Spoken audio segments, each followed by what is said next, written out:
Yeah, let's get into it. Let's start with my opinion, one of the best rivalries in college football, LSU versus Alabama. Man, there was I thought that was gonna go down as one of the great rivalries. It's a shame that Daniels got hurt. But Yeah. man, what a game. Is Alabama is the boogeyman back? I think Alabama's for real. I know people were kind of questioning Alabama. I was absolutely one of them. People thought this was going to be a down year. People weren't sure what Jalen Milroe was going to be able to do. And I think they kind of figured it out. He's terrorizing people with his legs. It kind of reminds me of Jalen Hurts, just able to run almost at will and throw the ball when he has to.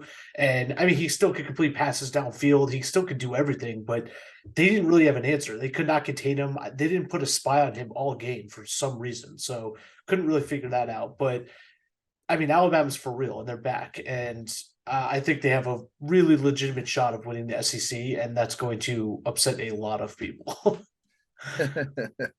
Yeah, I remember early on there was questions about I would say like Jalen Milroe and about like Tommy Reese and Nick Saban. And it seemed like they were running like Nick Saban, Tommy Reese's offense. And they Mhm. wanted Jalen Milroe to run that offense. And it didn't work out. They brought in Tyler Buckner and some other people to see if they can run that offense.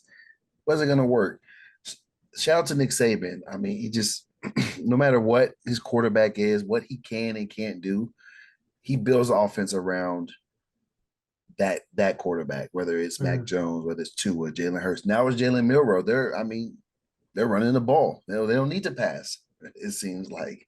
Um, Yeah, do you think this is sustainable though? Because LSU's defense isn't really that good, right? I mean, we yeah, saw them they gave up a lot to Florida State. They've given up a lot of points all year. They're not the best. They were without I think three of their corners. Mhm. So do you think there was more Alabama and Jalen Milroe or LSU?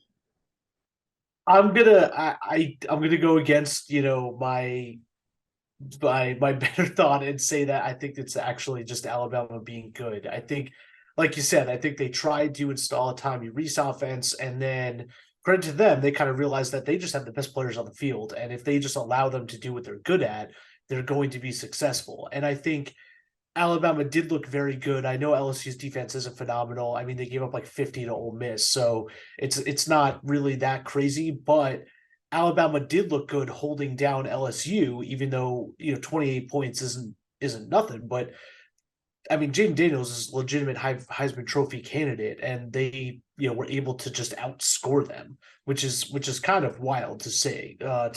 But I'll lean this towards Alabama being good rather than LSU really, just giving up too many points because Alabama, they just had no answer, and they were able to do it in all sorts of ways. But I mean, Jalen Milroe, 155 yards on the ground and 4 touchdowns is just inexcusable. Like that's out of control. Yeah, I thought Alabama did a really good job scheming, like Mhm. getting him in space one on one with those corners, and they just couldn't tackle him. Yeah, So shout out to them, they got it. It's looking like it's gonna be Alabama and Georgia. yeah, Once just again, just what everyone wants to see, man. Just just what everyone wants to once see. Oh my again. god.